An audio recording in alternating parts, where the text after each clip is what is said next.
Welcome, Wanderer. What you're about to hear isn't like the other Wasteland stories.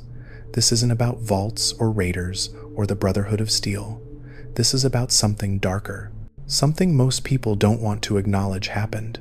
This is about the children bred in laboratories after the bombs fell, the ones created in radiation chambers, the ones who never knew what it meant to be human because they were built to be something else. I was one of them. Born in a secret facility beneath Lexington, designated specimen E07, they wanted to create soldiers immune to radiation, children who could reclaim the wasteland. Instead, they created nightmares, survivors carrying scars that radiation can't heal. And if you genuinely enjoy this kind of dark storytelling, consider subscribing and liking the channel, but only if you like the content. This entire script is narrated from the first-person perspective of a character from the Fallout universe. Their identity remains hidden throughout the story. After you've heard everything, try to guess which character is speaking in the comments below. The first person to guess correctly will have their comment pinned. I need to tell you something before I lose what's left of my mind. Before the radiation takes the last fragments of who I was and leaves only the monster. My designation was E07. The scientists called me specimen E07, viable female, acceptable necrosis patterns. But in the dark, when the researchers couldn't hear us, the other children whispered a different name. They called me Ash. I was born in 2091, 13 years after the Great War turned the world into a graveyard of ash and radiation. Most people think ghouls are survivors from the bombs, people who got caught in the blast and somehow lived through the transformation. They're right, mostly, but I'm different. I've never been human. I don't have memories of smooth skin or a world before the necros is. I was born this way, gestated in a radiation chamber, deep beneath what used to be Lexington, Massachusetts. My parents never got to name me. They never got to hold me. They were just numbers too. Subject 447-B, Subject 889-A. My mother and father reduced to designations in a logbook. The facility was called Project Radiance. Stupid name for a nightmare, right? It was buried 3 levels deep under the ruins of Lexington, hidden in what used to be a government research complex.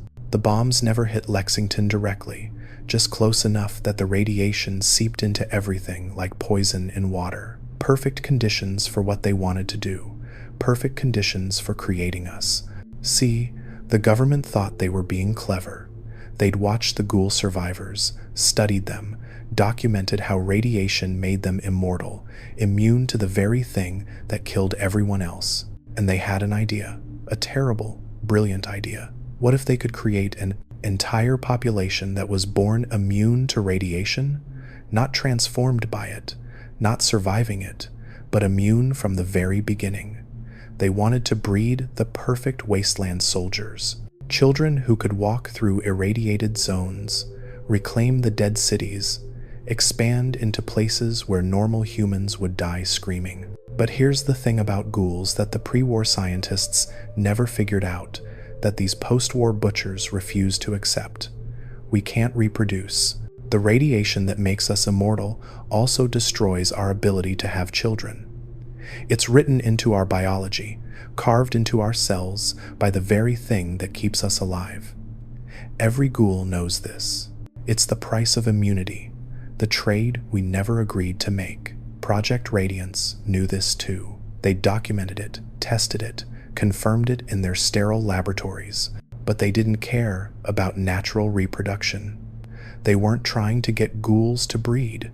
They were trying to build them, to manufacture them, to create ghoul children from scratch, using methods that would make even Vault-Tec's sickest experiments look humane. They started in 2088, just 11 years after the bombs. The Commonwealth was still burning, still dying, still trying to figure out what survival even meant anymore. The government, what was left of it, was underground in bunkers and hidden facilities. They had resources. They had scientists. They had access to technology that most wasteland scavengers couldn't even imagine. And they had a vision of an army immune to the wasteland itself. First, they needed ghouls. Not feral ones, the mindless, irradiated corpses that attack anything that moves. They needed intelligent ghouls, people who'd survived the transformation with their minds intact. So they went recruiting. They sent scouts into the wasteland with promises: safety, medical care, community. A place where ghouls wouldn't be hunted, wouldn't be feared, wouldn't be alone. They promised a haven, a new beginning, a chance to rebuild something beautiful in the ashes. My parents believed them. I found their intake files years later, buried in a corrupted database. Subject 447-B was my mother. Her name was Rebecca. She'd been a teacher before the war, survived the bombs in a basement shelter, ghoulified 3 weeks later from residual radiation. She was 32 years old when they recruited her. The file said she was cooperative, intelligent, showed no signs of mental degradation. Perfect specimen for the program. Subject 889-A was my father. His name was Marcus. Pre-war engineer, ghoulified in the immediate aftermath of the Great War, age 41 at intake. The notes described him as resourceful, scientifically minded, emotionally stable. They paired him with my mother not because of love or compatibility or anything human like that. They matched them based on genetic algorithms, compatibility matrices, cellular degradation patterns. They were breeding stock, selected for optimal experimental outcomes. The facility promised them safety. What it delivered was a breeding program disguised as charity. They didn't tell my parents the truth until after they'd been processed, cataloged, assigned to their designated reproduction chambers. By then, escape wasn't possible. The facility was locked down, 3 levels below ground, surrounded by automated security systems and armed guards who'd shoot ferals and subjects alike if they tried to leave. But here's where it gets worse, where it gets into the territory of nightmares that still wake me up even now, 74 years later. They couldn't just let 2 ghouls reproduce naturally, because ghouls can't reproduce naturally. Our bodies don't work that way anymore, so they improvised. They used pre-war fertility technology, hormone treatments, genetic manipulation. They harvested viable genetic material before the radiation could destroy it completely.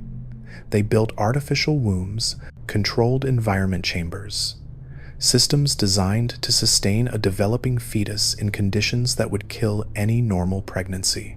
And then they did something that even now, after everything I've seen, after all the horrors I've witnessed in this wasteland, still makes my decaying skin crawl. They irradiated the gestating fetuses, deliberately, systematically. They exposed us to calculated doses of radiation while we were still developing, trying to trigger ghoulification in utero. They wanted to see if they could create ghouls from conception, if they could build immunity into us at the cellular level before we were even born. 23 attempts. 23 children gestated in those radiation chambers. I was number 7, Generation Epsilon, they called us. The first ghoul children successfully carried to term, the first human beings, if you can still call us that, who never knew what it meant to be smooth-skinned, to be normal, to be human. I don't remember being born, none of us do. But I've seen the medical logs. They documented everything with the cold precision of people who saw us as data points, not children. Live birth at 37 weeks gestation. Specimen E07, female, weight 2.1 kilograms. Necrotic tissue already present at birth. Radiation levels elevated but stable. Acceptable cellular degradation. Viable for experimental protocol. That's what I was. Viable for experimental protocol. Not a daughter, not a child, not a person with a name and a future and parents who loved her. Just specimen E07, acceptable necrosis patterns, ready for testing. If you're still with me after hearing this, hit that like and subscribe button. They separated us from our parents immediately. The files said it was to prevent emotional attachment from interfering with experimental protocols. What they meant was they didn't want us to know we were loved, didn't want us to understand we were children, not specimens. They kept my mother 3 chambers down from where they raised me. I found out later she could hear me crying through the ventilation system. She counted my screams during the pain threshold tests, marked them on her chamber wall with scratches her fingernails left in the concrete, 47 marks before she stopped counting. The early years are fragments, memories that don't connect properly, like a holotape that's been corrupted by radiation. I remember white walls, clinical lights that never turned off, burning into my eyes 24 hours a day. I remember the examination table, cold metal against skin that was already starting to deteriorate. I remember Dr. Erickson's voice, always gentle, always kind, documenting my screams like they were weather patterns. We lived in individual chambers, 10 feet by 10 feet, a bed that was really just a metal frame with a thin mattress, a toilet, a sink. One wall was reinforced glass so they could observe us constantly, every moment documented, every behavior logged. We were lab rats in human-shaped cages, and the researchers watched us like we were the most fascinating things they'd ever seen. The experiments started when I was 6 months old. They didn't wait. Why would they? We weren't children to them. We were test subjects, and they had questions that needed answers. Could ghoul children process radiation more efficiently than transformed ghouls? Did early exposure increase immunity or accelerate degradation? What were the cognitive development patterns? The pain tolerance levels? The psychological breaking points? They tested everything. Radiation exposure trials where they'd lock us in chambers and pump in measured doses of gamma radiation. I remember the taste of it, metallic and wrong, like licking a battery, the way it made my skin feel like it was vibrating, cells screaming as they died and regenerated and died again. They'd watch through the glass, taking notes, measuring our vitals, documenting how long it took before we stopped screaming and just accepted the pain. Tissue samples. God, the tissue samples. They'd take chunks of our necrotic flesh to study the cellular structure, see how our bodies regenerated, never anesthetic. They wanted to measure our pain responses too, see how high our tolerance could go. I learned to dissociate early, learned to leave my body behind and float somewhere else while they cut into me. E12 did the same thing. We'd lock eyes through our observation windows during the sample extractions and just go somewhere else together, somewhere without white walls and sharp instruments and doctors with kind voices doing terrible things. E12. We called her Ember. The scientists never knew our secret names. They didn't know we developed a sign language using movements they couldn't interpret. Subtle finger positions against our legs, blinks and patterns, ways to talk to each other through the glass walls that separated our chambers. We were isolated, but we weren't alone. We had each other. 23 ghoul children who'd never known anything but this facility, this nightmare, this existence. Ember was the closest to me in age, born 2 weeks after I was. Her designation was E-12. They'd paired her genetic donors for maximum radiation resistance, wanted to see if they could create a specimen with even higher immunity than the rest of us. It worked, in a way. Ember could survive radiation doses that made even the other specimens sick, but it cost her. Her necrosis was worse than most of ours, flesh falling away from her face until you could see bone underneath. She was 7 years old when she stopped eating. The researchers didn't understand why at first. They ran tests, checked for digestive abnormalities, scanned for organ failure. They found nothing physically wrong. Ember had just decided she was done. Done with the experiments, done with the pain, done with being specimen E-12 instead of a little girl with a name. She stopped eating, and she stopped responding, and she just waited to die. They force-fed her, held her down and shoved tubes down her throat and pumped nutrients directly into her stomach, documented her resistance, measured her declining vitals, took notes on the psychological breakdown of a 7-year-old Ghoul child who decided death was better than one more day in this place. She lasted 3 weeks before her body finally gave up. The official cause of death was malnutrition and organ failure. The real cause was that they'd broken something in her that radiation could never fix. They disposed of her body in the facility incinerator, standard protocol for failed specimens. No funeral, no memorial, just ashes mixed with medical waste and vented through the filtration system. E-12 acceptable necrosis patterns terminated at age 7 due to psychological instability. Next subject, please. We learned from Ember's death. Learned that we couldn't give up, couldn't stop, couldn't show them we were breaking. Because if we broke, if we became non-viable specimens, they'd just dispose of us and start over with new subjects. We had to survive, had to endure, had to find ways to hold on to whatever scraps of humanity we could hide from their instruments and their cameras and their endless documentation. So we developed our secret language, our hidden names, our whispered conversations through air vents after the night shift. Researchers fell asleep at their monitors. We built a community in the cracks between their observations, found ways to be children even while they were trying to prove we were something less than human. I was Ash, E09 was Spark, E01 was Cinder, E16 was Flare. We named ourselves after fire and burning things because that's what we were, children born from destruction, living embodiments of radiation and decay. The names felt right, felt real, felt like something that belonged to us instead of them. The hormone treatments started when I was 4 years old. They decided our development wasn't progressing according to their models. We weren't growing fast enough, weren't showing the enhanced regeneration rates they'd predicted. So they pumped us full of pre-war pharmaceutical cocktails, trying to optimize our evolution, speed up our mutation, trying to create the perfect radiation immune soldiers they'd promised their government handlers. It made us sicker. The hormones didn't interact right with our ghoulified biology. Some children's flesh started necrotizing faster than it could regenerate. E21's left arm rotted down to the bone in a week. They amputated it, documented the process, tried a different hormone mixture on the stump to see if they could stimulate regeneration.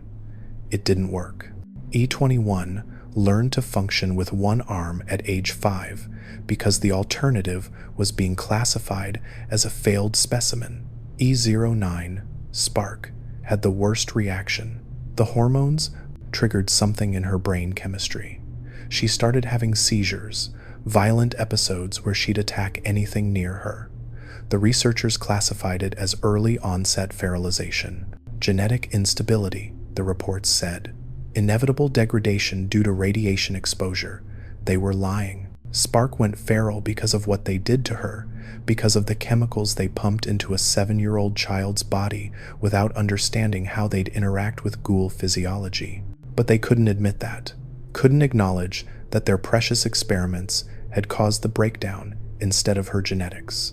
They kept her in isolation after that, locked in a reinforced chamber, restrained to prevent self-harm. I could hear her screaming through the ventilation system, screaming for hours until her voice gave out, until all that came through the vents was this wet, rasping sound that barely sounded human anymore. She was 7 years old, and they'd turned her into exactly the kind of monster the Wasteland already thought we were. The irony wasn't lost on me. Even then, even as a child, they wanted to create superior beings, radiation immune soldiers, to reclaim the Wasteland. Instead, they were proving that ghouls weren't destroyed by radiation. We were destroyed by people, by choices, by experiments that treated us like we were things instead of children. Dr. Erickson was our primary researcher. I still see his face sometimes when I close my eyes. Kind features, soft voice, always spoke to us like we were having normal conversations instead of documentation sessions. He'd ask how I was feeling while inserting needles into my spine to extract cerebrospinal fluid. Comment on the weather outside, weather we never got to see, while measuring my pain responses to electrical stimulation. Tell me I was doing very well, such a brave girl, while documenting that specimen E07 had achieved a new pain tolerance threshold. He genuinely thought he was being kind. That's what made it worse. He wasn't a sadist, wasn't cruel for cruelty's sake.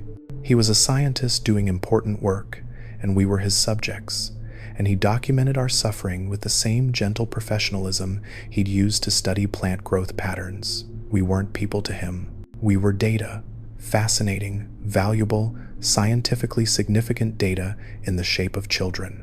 The psychological profiling sessions were every week. They'd sit us down in a white room with a camera and ask us questions. How did we feel about the tests? Did we understand their purpose? Did we have dreams, fears, desires? They were mining our minds, trying to understand Ghoul child psychology, document our cognitive development, see if we were developing normally or if the radiation had damaged something fundamental in our ability to think and feel.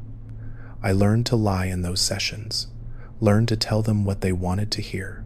Yes, Dr. Erickson, I understand the experiments are important. Yes, Dr. Erickson, I want to help humanity rebuild.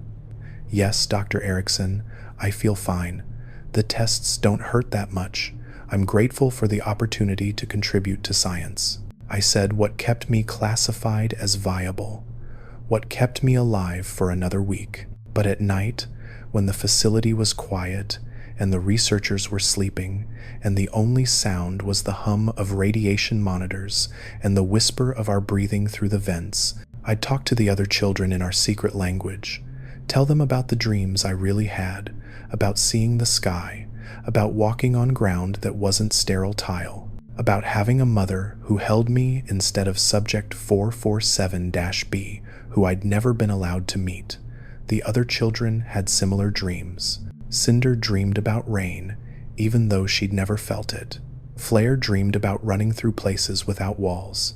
Spark, before she went feral, used to dream about a world where we weren't specimens, where we were just kids playing in the wasteland, like the settlement children we'd heard about in intercepted radio communications. We knew there was an outside world.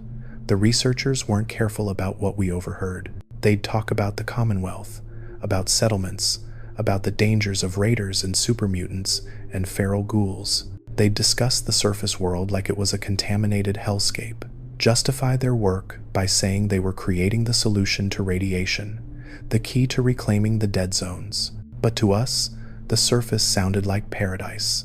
Even a radioactive wasteland full of monsters sounded better than our sterile prison. At least outside, we wouldn't be experiments, wouldn't be specimens in cages. We'd just be ghouls trying to survive, like every other ghoul in the wasteland. There was dignity in that, purpose, something more than being poked and prodded and documented until we either broke or they decided we'd outlived our usefulness. I found out what happened to my mother when I was 10 years old, not from the researchers. They never would have told us. I found out because E01, Cinder, figured out how to pick the lock on her observation chamber. She was 2 years old when she did it.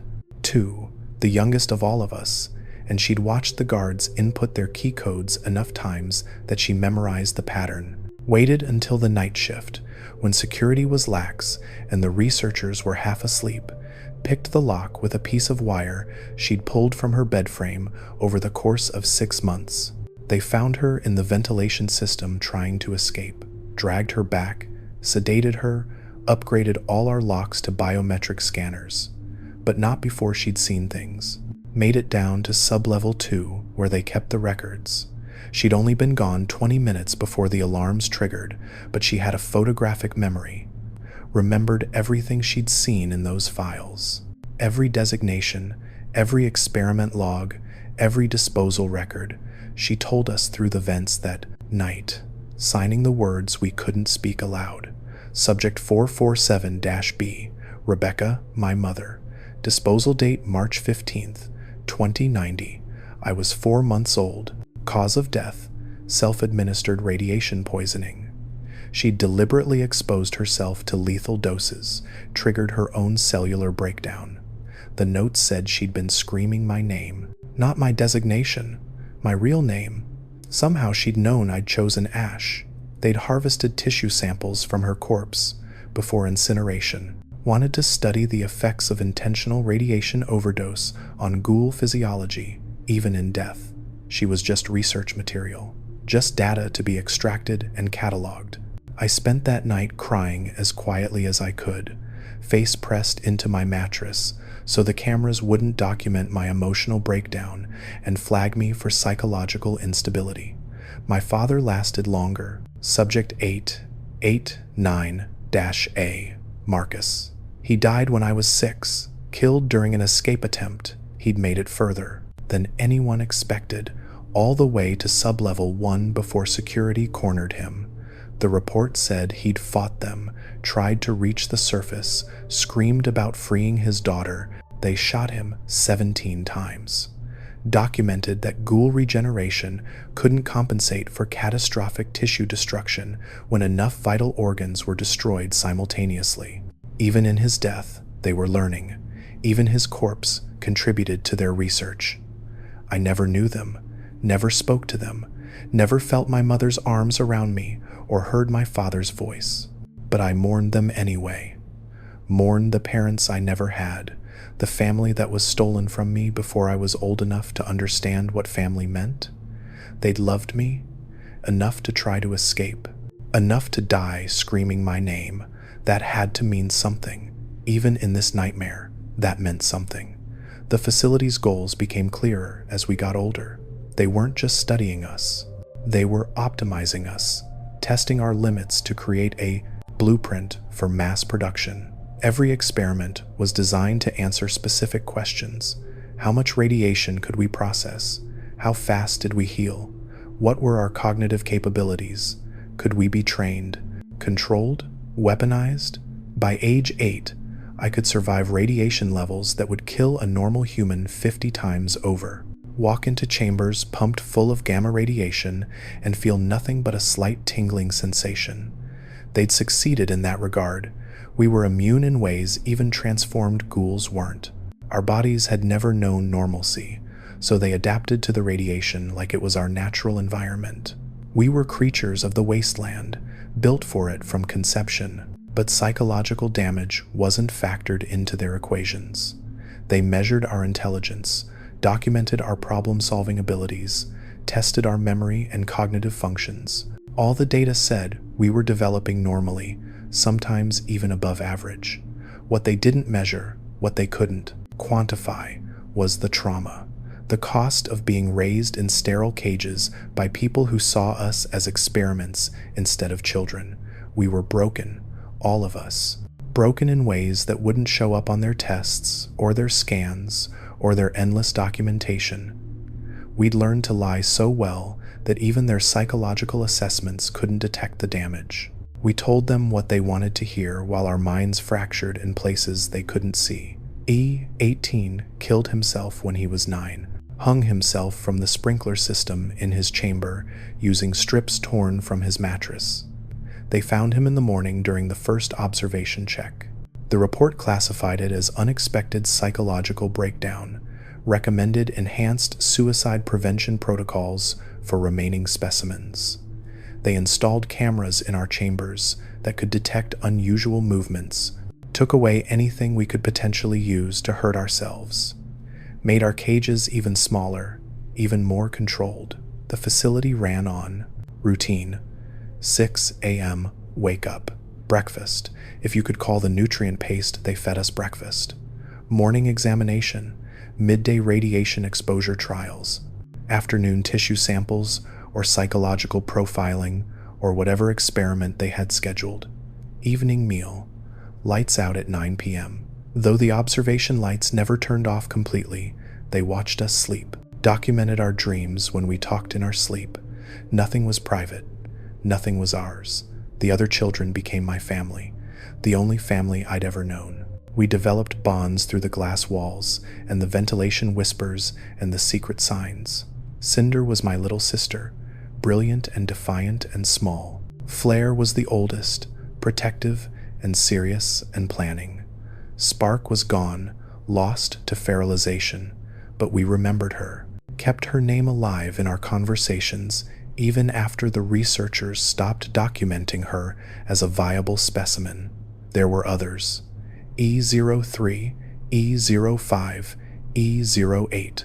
We all had names, secret identities that belonged to us instead of them.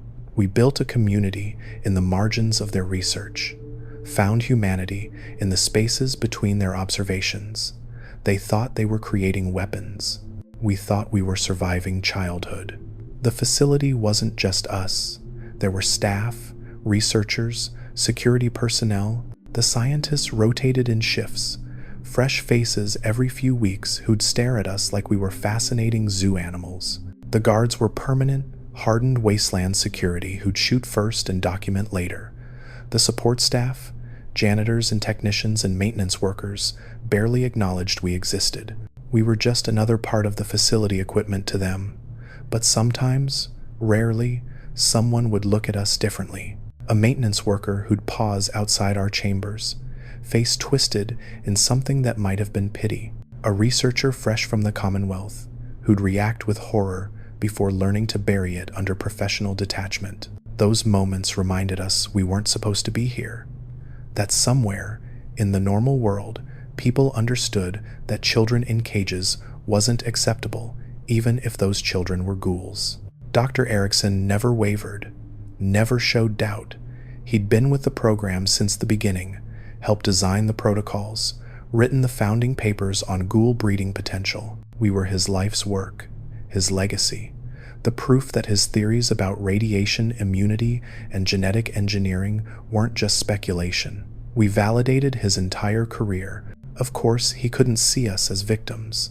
Acknowledging our suffering would mean acknowledging his complicity. The breakthrough they were waiting for happened when I was 11. E04, one of the boys we called Char, demonstrated enhanced cellular regeneration beyond anything they'd predicted. Cut himself during a tantrum, deep wound across his forearm that should have taken days to heal. It closed in hours, perfect regeneration, no scarring, tissue completely restored. They were ecstatic, ran every test they could think of, biopsied the regenerated tissue, sequenced his DNA, tried to isolate whatever genetic factor allowed such rapid healing. They couldn't replicate it. Tried hormone treatments on the rest of us, radiation exposure modifications, genetic therapies. Nothing worked. Char was unique, a fluke they couldn't understand or reproduce. But it proved their theories, proved that ghoul children could develop abilities beyond standard ghoul physiology, proved the program had potential. The funding increased, more staff, expanded facilities, plans for a second generation of specimens using refined breeding protocols. They were talking about scaling up, creating dozens of new subjects, using us as templates for mass production. We'd stopped being an experiment and became a proof of concept for something much larger. That's when things changed. When the facility started preparing for expansion, they brought in construction crews to build new sub-level chambers, upgraded security systems, installed new monitoring equipment. The activity level tripled.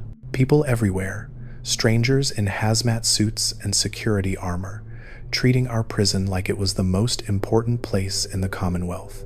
And with all that activity, with all those new people and new systems being installed, security got sloppy, protocols slipped, the guards were distracted by construction workers.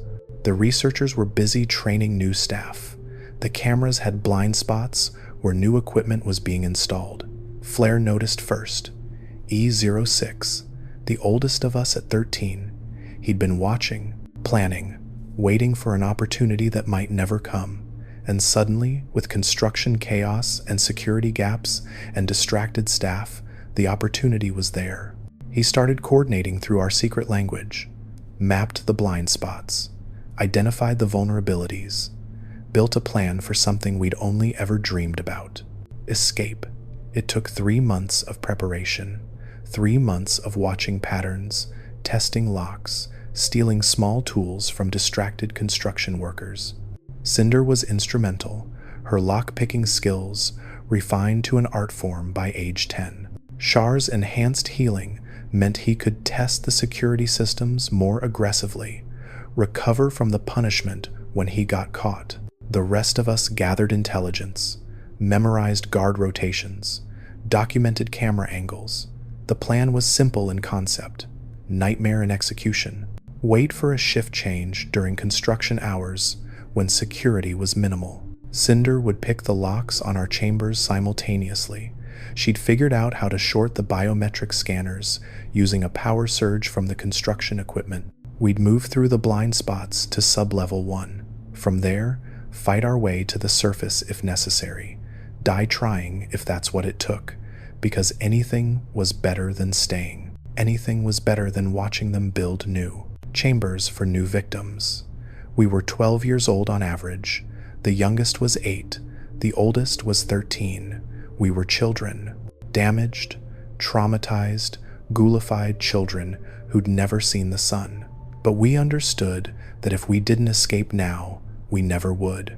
The expansion meant enhanced security, meant more control, meant the slim chance we had would evaporate like morning radiation mist. We chose March 23rd, 2103, 12 years after the facility opened, 15 years after I was born. The construction crew was scheduled for a major electrical system upgrade. Half the security systems would be offline. Guard rotation would be disrupted. It was as close to perfect conditions as we'd ever get.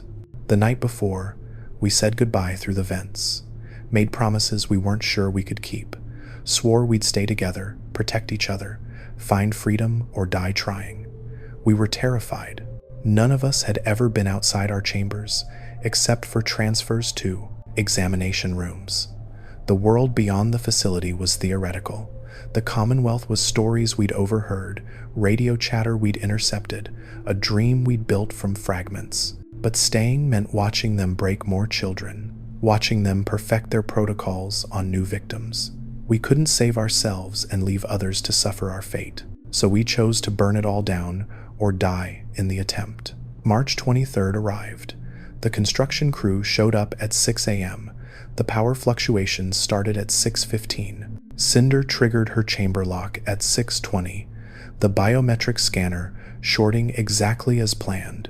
She moved through the corridor, hitting each lock in sequence, 23 chambers opening simultaneously, 23 ghoul children stepping into hallway freedom for the first time in our lives.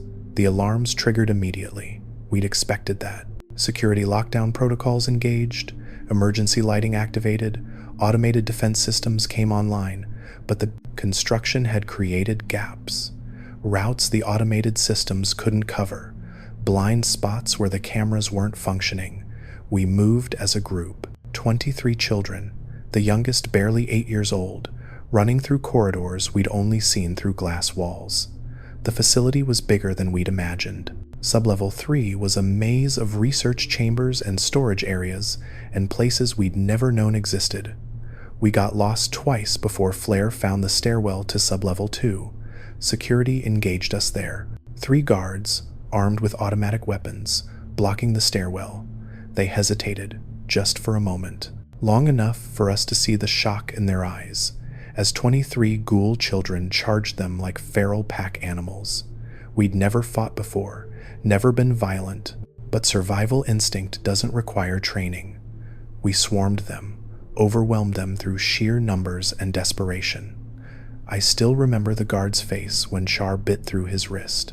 The scream when Cinder stabbed him with a stolen scalpel she'd hidden for months. The blood on the white walls.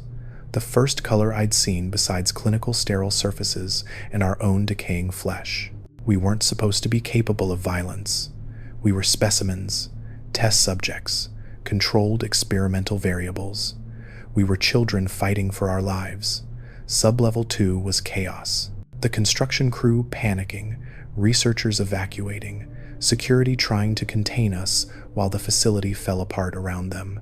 We fought through it all. Lost E-14 to gunfire, watched him fall, and couldn't stop to mourn because stopping meant death. Lost E-19 to the automated defense turrets in the medical wing. Lost E-22 to security, who'd finally stopped hesitating and started shooting. But we kept moving, kept fighting, kept climbing toward the surface we'd never seen. If this story has kept you listening this far, and you want more of these dark confessions from the Wasteland, hit that like button. It really motivates me to create similar Fallout lores. Sublevel 1 was the closest we'd ever been to escape. We could feel it, the proximity to freedom, the possibility of open air instead of recycled atmosphere. The stairwell to the surface was right there, 50 feet away. A metal door with an emergency exit sign glowing green in the emergency lighting. Flair reached it first, slammed his shoulder into the door. It didn't budge. Security lockdown had engaged the electromagnetic seals. The door was designed to withstand blast pressure. No amount of desperate children throwing themselves against it would open it. We were trapped. 20 of us left, surrounded by approaching security, the facility going into full containment mode. We'd failed, come so close and failed anyway. I watched Flair pound against the door until his fists bled, screaming in frustration and rage and despair. That's when the containment breach happened. Not our doing. Pure accident. The construction crew had been upgrading the power systems, installing new reactors to support the facility expansion. In the chaos of our escape, in the emergency lockdown protocols, and the security response, nobody was monitoring the reactor installation on sublevel 4. Nobody noticed the cooling system failure until the temperature warning started screaming. The explosion was small by nuclear standards. Just a containment breach, radioactive coolant venting into the facility systems. But in an underground complex designed to be sealed, with emergency lockdown preventing ventilation, the radiation spread through the air systems like poison gas. It didn't affect us. We were immune, born in radiation, built for it. But the security forces, the researchers, the construction workers, everyone who wasn't a ghoul started dying within minutes, screaming as their skin blistered, vomiting blood as their organs liquefied, dying in agony while we watched, immune and untouched. The electromagnetic seals failed. When the power grid collapsed, the door to the surface swung open on emergency release hinges. Beyond it, stairs leading up, light filtering down from above, not artificial, not clinical white fluorescence. Real light, sunlight, the first natural light I'd ever seen. We climbed those stairs together, 20 ghoul children emerging from underground nightmare into the Commonwealth Wasteland. The air hit me first, nothing like the recycled atmosphere I'd known. It smelled like radiation and decay and dirt and life. The sky was gray, choked with clouds and fallout, but it was infinite, endless, nothing like the ceiling of my chamber. We stood there in the ruins of Lexington, among the collapsed buildings and the rusted cars and the feral ghouls shambling through the streets. The facility had been buried beneath what used to be a government research complex. Now it was just another ruin in a city of ruins. Behind us, radiation alarms were still screaming. The facility was dying, drowning in its own contamination. We should have run immediately, should have disappeared into the wasteland before anyone realized we'd escaped. But we couldn't move, couldn't process what we were seeing. The world was enormous, overwhelming, more than our caged minds could comprehend. Flair made the decision for us, started walking northwest toward clearer sky. The rest of us followed. 20 children who'd never walked on natural ground, stumbling through rubble and radiation like newborns learning to use limbs for the first time. The Commonwealth didn't welcome us with open arms. Why would it? We were ghoul children stumbling through Lexington like feral pack animals, covered in facility grime and blood from the guards we'd killed. The first settlement we encountered opened fire before we got within 100 yards. Thought we were ferals, freshly turned and dangerous. We scattered into the ruins, learned our first lesson about the Wasteland. Being free didn't mean being safe. The first week, we lost 6 more. E03 wandered into a raider camp, thinking they might help us. They shot him for target practice. E8 fell into an old subway tunnel, broke both legs, couldn't climb out before the feral ghouls found him. E17 drank irradiated water, not understanding that even though radiation couldn't kill us, contaminated water still carried diseases our weakened immune systems couldn't fight. We didn't know how to survive. The facility had given us immunity to radiation, but no practical skills. We didn't know how to find food, purify water, avoid dangerous areas, recognize threats. Everything was new.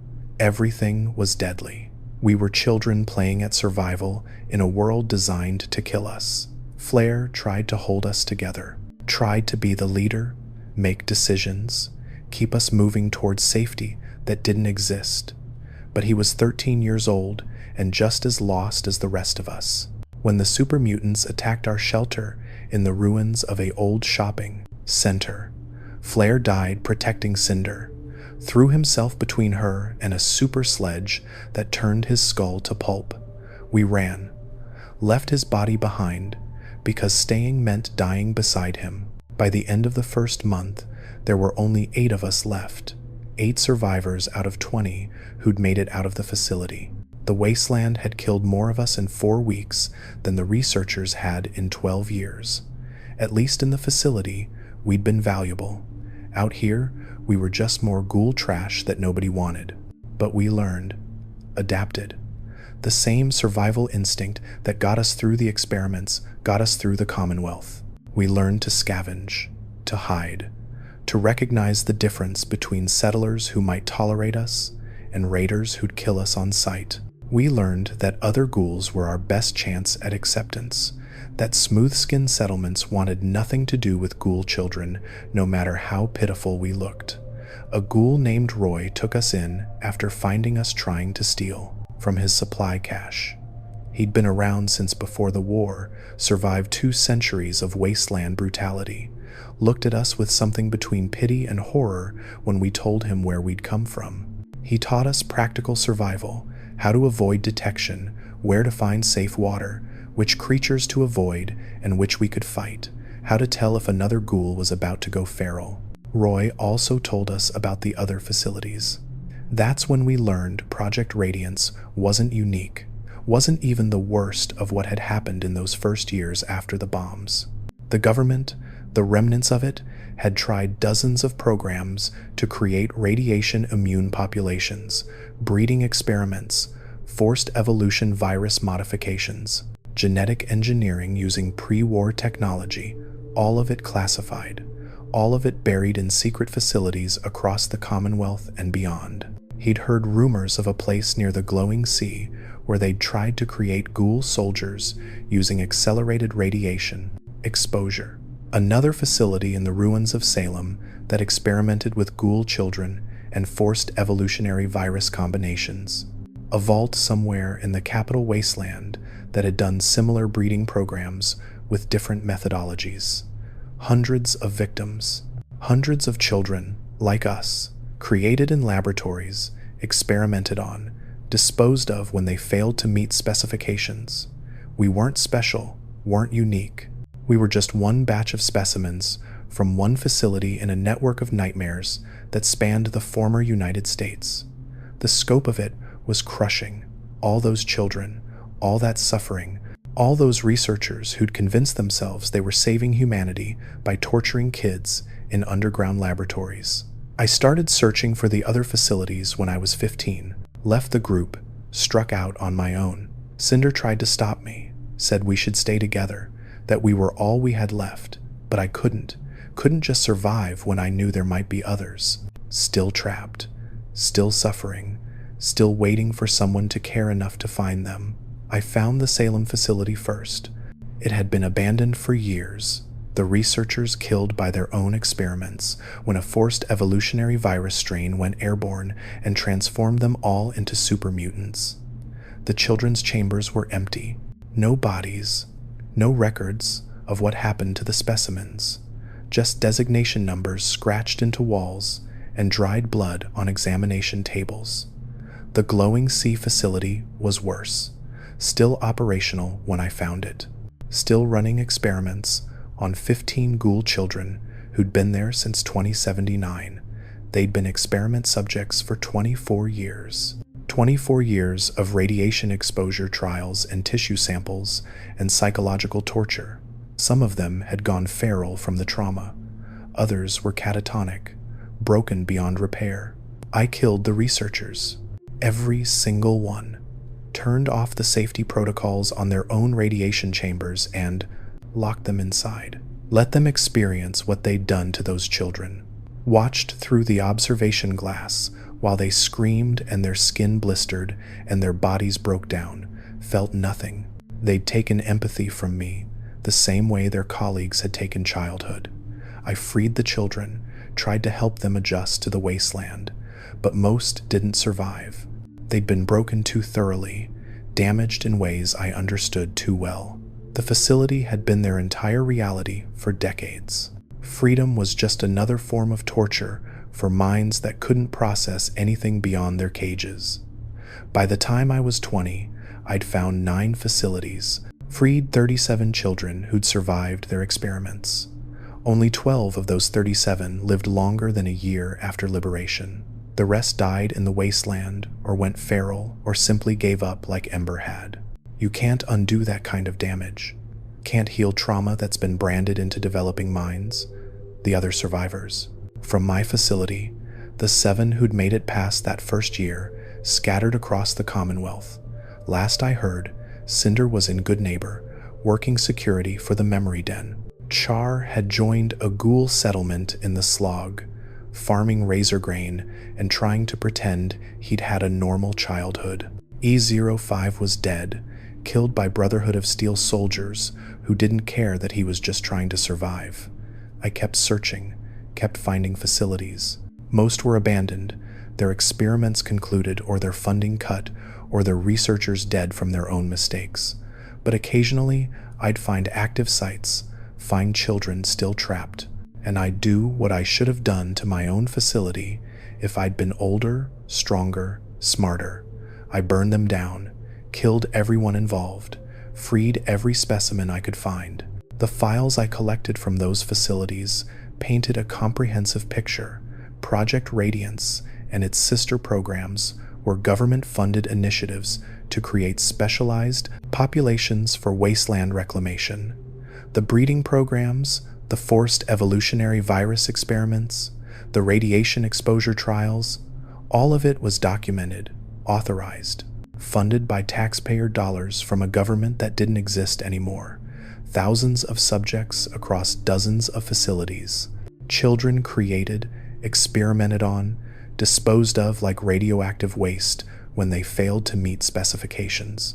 The survival rate was less than 30%. The success rate, if you could call creating traumatized radiation immune orphans success, was even lower. If this confession meant something to you, leave a like. It's the only way I know you liked the video. I'm 74 years old now, look about 12. Ghoul aging is strange like that. My body stopped developing around the age I was when we escaped, locked into permanent childhood by radiation that won't let me grow or die. I've been 12 years old for 62 years. Will be 12 years old for centuries more, unless something kills me first. Sometimes I meet transformed ghouls who pity me. Feel sorry for the Ghoul child wandering the wasteland alone. They don't understand that I pity them more. They remember being human, remember smooth skin and normal lives, and a world before the bombs. They carry that loss with them, that knowledge of what they used to be. It haunts them, drives some of them feral. I never had that, never knew what it meant to be normal. The horror is all I've ever known. The facility, the experiments, the wasteland, it's my entire existence. There's nothing to mourn because there was never anything else. In a strange way, that makes it easier. You can't miss what you never had. But I carry different scars. I'm evidence, walking proof of what people are capable of when they convince themselves suffering serves a greater purpose. Every time I look at my reflection in still water, I see specimen E07. See the designation they burned into my identity before I was old enough to understand what identity meant. The Commonwealth has changed over the decades, settlements risen and fallen, factions come and gone. The Institute, the Brotherhood of Steel, the Minutemen, the Railroad, all of them fighting over the Wasteland's future. None of them acknowledge the past. None of them talk about the facilities, the experiments, the children who were sacrificed on the altar of scientific progress. I've tried telling people, tried sharing the documentation I've collected. The response is always the same: horror, briefly, then dismissal. That was a long time ago, different era, can't change the past, need to focus on the future. And the children buried in unmarked graves beneath abandoned facilities become footnotes in Wasteland history. Tragic but irrelevant to current survival. Maybe they're right. Maybe there's no point dwelling on atrocities committed decades ago by people who are long dead. Maybe I should let it go, move on, find some way to build a life instead of haunting the ruins of nightmare facilities. But I can't, because somewhere out there might be another facility still operating, another group of children trapped in chambers, being experimented on, waiting for someone to care enough to find them. As long as that possibility exists, I keep searching, keep documenting, keep ensuring that someone remembers what was done to us. I still have nightmares about the facility, still wake up expecting to see white walls and observation glass. Still hear Dr. Erickson's gentle voice explaining why the pain is necessary, why the experiments matter, why we should be grateful for the opportunity to contribute to humanity's future. The Wasteland gave me freedom, but it didn't give me peace. The other survivors, the ones still alive, we don't talk about the facility. Too painful, too raw even after all these years. We built separate lives, created new identities, tried to become something other than specimens. But we all carry the designation numbers, all remember the secret names we gave each other, all know that we're bonded by shared trauma in ways no one else could understand. Cinder sends me messages occasionally through caravan networks, updates on her life, questions about mine, invitations to visit Good Neighbor, meet her friends, pretend we're normal ghouls with normal histories. I never go. Seeing her means confronting what we survived, means acknowledging that out of 23 children, we're among the handful who didn't die or go feral or give up. I wonder sometimes what my parents would think of me now. Rebecca and Marcus, subjects 447-B and 889-A. The donors who never got to be parents. Would they be proud that I survived? Horrified by what I've become? Sad that their daughter turned into a wasteland ghost haunting the ruins of dead facilities? They loved me enough to die trying to save me. My mother screamed my name with her last breath. My father fought security forces trying to reach me. That love, brief and desperate as it was, is the only proof I have that I was meant to be more than a specimen, that somewhere in the genetic material they provided, there was the possibility of a daughter instead of designation E07. The designation is tattooed on my left shoulder blade. They marked all of us, permanent identification in case we were separated during facility transfers. I've thought about removing it, burning it off, cutting it out, but I keep it, a reminder, a scar, evidence that I'm not imagining the nightmare, that it really happened, that specimen E07 existed before Ash learned to pretend she was something else. People ask me sometimes why I look so young. I tell them radiation exposure during critical development phases. It's technically true, they accept it and move on, never questioning deeper, never wondering what kind of exposure, what kind of development, What kind of circumstances create a ghoul frozen in permanent childhood? I let them believe what they want. The truth is too complicated, too dark. Most people can't handle knowing that children were bred in laboratories, experimented on, disposed of like failed science projects. It conflicts with their need to believe the world makes sense, that there are limits to human cruelty, that some lines won't be crossed even in desperate times. But I know better. I've seen the files, read the justifications, studied the research papers that turned suffering into data points and children into experimental variables. There are no lines, no limits, just people making choices and other people bearing the consequences. The Wasteland is full of monsters, deathclaws, and super mutants, and feral ghouls. But the worst monsters were the ones who designed Project Radiance, who looked at children and saw specimens, who documented screams like they were weather patterns, who convinced themselves that creating radiation-immune soldiers justified any amount of suffering. Dr. Erickson died in the facility breach. The radiation that couldn't hurt us liquefied his organs within minutes. I should feel satisfaction about that. Justice, revenge. But I feel nothing. His death doesn't undo what he did, doesn't give back the childhood he took, doesn't heal the trauma he documented so carefully in his research logs.